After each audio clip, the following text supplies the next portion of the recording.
Hey friends, happy Tuesday and thanks for joining us for Unscripted on 13 Plus. I'm Anna Orsini. And I'm Carson Courier. Happy to be here on a Tuesday morning. Yeah, it's good. Good to be here. I like this. Is my favorite part of my day when I can just, I don't know why they won't give us a talk show. Let us know if you would listen. Yeah, let us know if you would sign our change.org petition for a talk show. That would be fun. It would be fun. And on a serious note, though, today, following some devastating wildfires that we saw. Really a lot of them, a lot in California, but this one, the Ruidoso wildfire in Ruidoso, really devastating. Yeah, very devastating. So we wanted you to take a look at the video that we have. So what's happening here is that there are two separate fires that are converging on the town or the village of Ruidoso, New Mexico. Thousands of people, because of that, have been forced to evacuate. According to the New Mexico Forestry Division, about 5,000 people were forced to evacuate from the village of Ruidoso yesterday. There are two separate fires, so this is causing, as we know, we've seen this a lot of times in Oregon when we both worked there, two fires kind of combining into one, causing a huge, massive fire here. Forest officials say they're converging on Ruidoso, a pair of tongs. As of this morning, the South Fork fire has burned nearly 14,000 acres. It is 0% contained this morning. We know the Salt fire is a little more than 4,800 acres. That is also 0% contained. And so we actually want to take you out to discoverruidoso.com, their website right now, because this is a webcam that they have up from Midtown. So you can see as people are evacuating kind of the line of traffic in and out of Ruidoso right now. Although it's home to about 8,000 people who are permanent residents, the area is huge for tourists. So whether it's people from Arizona, Colorado, parts of Texas, a lot of people will go there during the summer and fall, winter season to ski, and then summer just to kind of enjoy more of a mountain-like environment. So it's estimated that about 60% of the houses in Ruidoso are actually vacation homes. Wow. So can you imagine if you were there on vacation and all of this happens? You have to evacuate. No, especially if you're from a place that's not prone to wildfires, not knowing what to do. I mean, very scary. Having a go bag, that's just not kind of second nature if you're not used to wildfires. So the plan for today for fire crews is a complex team will be arriving this afternoon. They will assume command of the fire, kind of take it over from local agencies, and they just kind of have more training on how to command a fire. And a complex this big, like what we're seeing there, because it's, thousands and thousands of acres. And there will also be a massive emphasis on air attack today. They'll be trying to put some lines around that fire to hopefully contain it so it doesn't grow even more down towards the town of Ruidoso. So something we're going to continue to watch for you. The last update was around 7:30 this morning when we learned new numbers about the acreage here. But of course, we'll keep watching it. So definitely tune in to 13 News, both on air, online, and on our mobile news app. We'll make sure to update you on the very latest here. And something else we're keeping an eye on right now, of course, as we talk about these fires, this isn't the only place we're seeing them in New Mexico, also seeing some in California. And not good news weather-wise because of the heat. Around 270 million people in the United States could see temperatures at or above 90 degrees this week. Of course, for us, we're like, oh, that's just another day in Arizona, 90 degrees, what a blessing. But for other parts of the country, they're not used to dealing with kind of that prolonged kind of heat. Exactly, especially those parts in the Midwest that also are experiencing humidity at the same time. Definitely a different kind of ball game there. But according to the National Weather Service, parts of the Midwest to the Northeast could endure the longest heat wave they have seen in decades. Some areas in Vermont, New York, Philadelphia haven't seen heat like this in about 30 years. So speaking of our own heat here at home, we want to go ahead and take a live look outside. You can see a little bit breezy out there today. I know yesterday we talked about it a bit this morning. It was definitely windy. Of course, keeping all of those activities that could start fires in mind, definitely with these dry conditions and the breeziness, perfect conditions there for a fire to start. So be sure that you're being aware of any of those activities. But we do want to go ahead and bring in 13 First Alert meteorologist Mallory Schnell today, because weather-wise, we do have some changes on the way, which is good news. Yes. As long as it actually happens. Yes. Well, it looks very promising. So we're going to kind of get that area of high pressure that we like to see for monsoon setup. Going to bring some moisture from the tropics, and we have some storm chances in the 7-day forecast. Yay. So definitely looking forward to that, because as we know, we are in the hot, dry stretch of the year. Your triple-digit tally for 2024, 22 days so far in the triple digits for Tucson. And in fact, they've been the last 22 days straight since Memorial Day. 9 of those days, 105 or hotter. We've been lucky in that we haven't hit 110 just yet. We had 18 of those last year. So we'll see if we hit 110 by Thursday. That's going to be our best chance of the week. week. In the meantime, temperatures today, not too bad. 102, which is right at our climate normal high, up to 105 tomorrow, 110 on Thursday, staying pretty hot Friday with a high of 108, and then we're down to 105 by this weekend. But with that potential for 110, we do have an excessive heat watch, 10 a.m. Thursday through 8 p.m. on Friday. You can see for all the highlighted areas here. This is from Tucson westward with high temperatures between 106 and 111 expected. So you definitely want to continue to take those precautions. But this is what we track. So this is kind of the monsoon purist out there. If you're looking for those dew points 55 degrees or higher 3 days in a row, we'll start to see that by the end of the weekend. So that means that moisture is starting to tick up. Might feel a little bit more muggy out there, but this is what's going to get some of those storms going, along with some activity in the western Gulf of Mexico here. So there's this potential tropical cyclone that will continue to push westward, make landfall over Mexico, bring some moisture to South Texas as well. And some of that will be moving our direction by the weekend. Of course, not a ton at the beginning of monsoon. You really have to get that circulation really set up for a while, but anything is better than nothing. So we'll watch the radar for some storms, especially Friday through Monday of that 7-day forecast. And you can see that here with your first alert 7 days. So sunny, 102 today, still breezy at times, 105 tomorrow, 110 on Thursday with that excessive heat watch in place. And then we're tracking those storm chances through the weekend and into early next week. So that's why those days are red.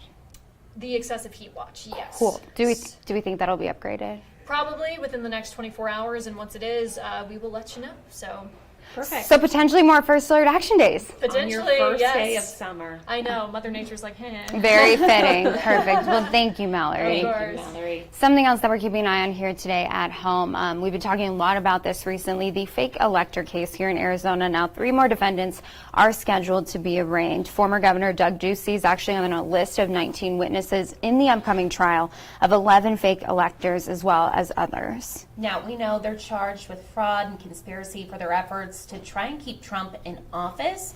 Some include Trump's former attorney, Rudy Giuliani, members of the Maricopa County Board of Supervisors, and 2 sitting state senators. Now, Arizona Republicans Jim Lehman and Trump aides Jenna Ellis and Boris Epstein are scheduled to be arraigned. Now, this arraignment, just one of the earliest steps in the criminal justice process. Of course, if anything happens this morning in court, we will let you know, but just something that we're keeping an eye on. And as we talk about elections, it is a good time to remind you that you only have 2 more weeks to register to vote in this year's primary. The registration deadline is Monday, July 1st. Now, the July 30th primary includes races for both the U.S. House and Senate, state legislature, and local offices. Unlike the AZ presidential preference election in March, if you're an independent, you can vote in the state primary, but you need to pick a party ballot. Now, of course, right now, both parties making a visible push to win the votes of over 1 million independent voters in Arizona, urging them to vote in that primary. And it's easy when we talk about elections to kind of, feel like you're on one side or the other. But at the end of the day, all of us are on this team. That team. Team USA. Team USA. Oh. So heading into the Paris 2024 Olympics, we officially got a look at the Olympic uniforms for Team USA. Ralph Lauren, of course, designing the outfits that athletes will wear throughout the games in Paris. So the brand says the collection drew inspiration from the vibrant host city while embracing a patriotic spirit. For the opening ceremony, Team USA will wear a classic navy blazer with red and white detailing, paired with striped Oxford shirt, navy knit tie, and tapered light denim jeans. I believe we saw it at the beginning of this video. Yeah, so the clothes, would you wear that? I don't think, well, if I was talented enough to go to the Olympics, yes, I would wear it with pride. Yeah. I just, It's a little manly. that's the thing. I wish there were some variations to it, like a tennis skirt could go nice. That would be cute. It would be cute. I like the tracksuits though. The tracksuits are cool. I mean, and like And that the pullover, sweater. that crew neck, oh, I would wear that. Super cute. Yeah, so there's, cute merch. I think that some of these, could be paired with maybe different items, but the closing ceremony outfit features a race car style jacket with USA patch detailing, a classic striped polo, and white jeans. Athletes also getting various pieces as part of the Village Wear collection, so that includes all the things that I like, the jackets, sweaters, I like shirts, that too. the knits, the joggers, tees, and more. And you can buy them if you would like to get them. So honestly, I might go look at that crew neck. I did like it. Very cute. Items from the collection available to buy at ralphlauren.com or teamusa.com. The story of the morning. Ooh, Justin Timberlake Justin. was arrested. Being naughty, Justin Yeah. Timberlake. So, big entertainment news this morning. Justin Timberlake was arrested, accused of driving while intoxicated on Long Island, according to authorities. Now, Sag Harbor police say that he was arrested last night. A source with knowledge of the matter says Timberlake left the American Hotel in the area shortly before he was arrested. According to police, he had a court appearance this morning and he was released from custody after his arraignment. Timberlake's representatives did not immediately return requests for comment from the Associated Press. Now, he is currently touring for his most recent album, Everything I Thought It Was. It's the first time in 5 years, actually, that he has gone on tour. So he's scheduled to perform in Chicago at the United Center on Friday. So no word yet on if this will impact that at all. But yeah, can't be doing that. No, JT. Sure can't be doing that. Especially since he's making this comeback. And then now it's the type of press he does not want to be having. Well, and I feel like coming off, there's been like this huge, I think like era of revelations about like childhood stars recently, like Nickelodeon, and then there was the Britney doc, and it didn't, paint him in a very favorable light. No. And so it's kind of like, can't be doing bad things, especially off, coming off of that. So Yeah. Okay, we're going to update you on JT. yeah, We have to. thankfully it doesn't sound like anyone was hurt, so that's of course good news. Some good news. And today is National Go Fishing Day. Anna, did you go fishing when you were younger? No? Occasionally, I just would get so like the Bored? thing is, I would get bored, and the reward wasn't worth like the investment for me. Like you would catch Yeah. one fish after sitting there for 2 hours. I did go fishing a little bit when I lived in Texas, and it was fun. It was quick though, because like my Yeah. boyfriend's dad at the time, he had like one of those sonars that would ping the fish, and so you could tell when there were like big pockets of them. So he'd be like, "Drop a line, quick!" and then you'd get a fish, and then it'd be over with. Like it Fun. wasn't just like the sitting Yeah. there all day on the lake. Oh my gosh, my grandpa would take me and my brother almost every single day. And Aw. we'd dig for worms. That's sweet. Oh, And then- get your own bait. I know. BYOB. I had a pink fishing rod. Yeah. With Hello Kitty, I think, on it. Okay. Or Barbie. Essential. Yes. That's very sweet. Yeah. So National Fishing Day today, of course, a good way to disconnect, relax, or just catch and release. So, of course, you can mark the day by teaching somebody to fish or taking them out and teaching them why it means so much to you. You can also use hashtag National Go Fishing Day and just post a picture of you out on the water. And fun fact, there are actually more than 25,000 species of fish. Crazy. There you go. Lots Do you know of what a fish. bluegill is? Nope. Oh my goodness, that's crazy. I saw something online that my cousin, she's actually the host of Barstool Outdoors, so she's a big outdoors woman. Yeah, And outdoorsy she girl. said, who knows what bluegill are? And nobody knew. And like growing up in the Midwest, we saw bluegill all the time. I'm guessing they have bluegills. No. Okay. Why would they name them They that? have yellow bellies. Oh, cute. Yeah, I don't know. They're tiny. Little you can get a babies? big one, but like a big one wouldn't. I would say a big bluegill would be the size of a small bass. Here, let's do some supplemental research do real it. quick, because we have this at our disposal if the mouse wants to cooperate. Bluegill like that? Yeah. Okay. So cute. We'll switch on over. Oh, they are cute. They're cute Aren't little they? fishies. Now, do you eat them? You can Have you? probably. Okay. We would do little fish fries in my grandparents' backyard. Oh, but there's nothing like freshly fried fish. I oh, know. so good. I know. Um, The Midwestern girl in me is coming out. But Yeah. yes. Oh, we they're- would do that. We would catch bullfrogs. all the things. All the things. Yeah, I'm not very, I could tell you what a salmon looks like, and I could tell you what a betta fish looks like, and that's about the extent of my That's fishing. okay. I know 2 of 25,000 fish species. I don't so. think I've been fishing since I was a little girl. Oh, you should go. I know. That's Okay, sweet. maybe. Yeah. Well, while we're planning Carson's fishing trip, something else that you should keep in mind for tomorrow, if you are looking to get out and about, how about going to one of our national parks? So tomorrow, the entry fees at all parks are waived in honor of Juneteenth, which does include, of course, here at home, Saguaro National Park. So we know the national holiday, it celebrates the end of slavery in the U.S. and officially became a federal holiday in 2021.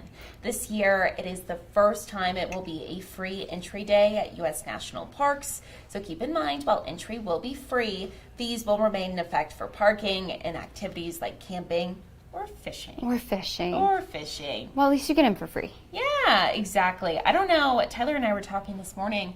Here at home, if you want to go to like Saguaro National Park or anything like that, go early.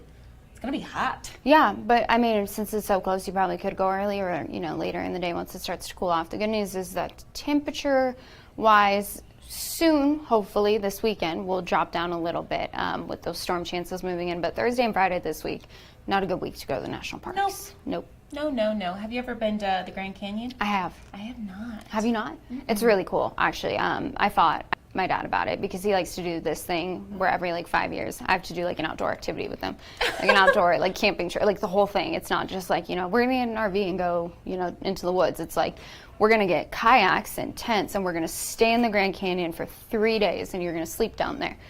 It's the girl dad in him. He's like, all right, we got to do some outdoor activity.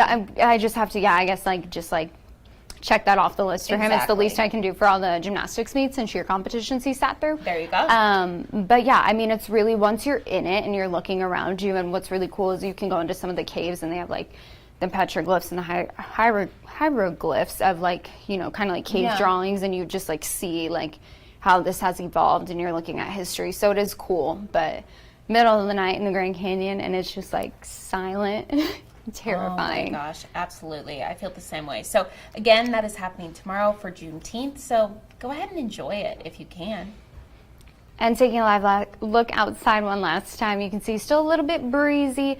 Other than that, though, gorgeous clear blue skies. So make sure you're keeping heat in mind. Stay safe out there as you head out to start your Tuesday. And if you are planning any trips to any national parks tomorrow, have fun. Yes, have fun. Let us know. Definitely write in the comments. If you're watching on Facebook or YouTube, we'd love to see where you're going, what you're doing. So thank you so much for watching. We will be right back here tomorrow at 9:30 for Unscripted on 13 Plus. Have a great day.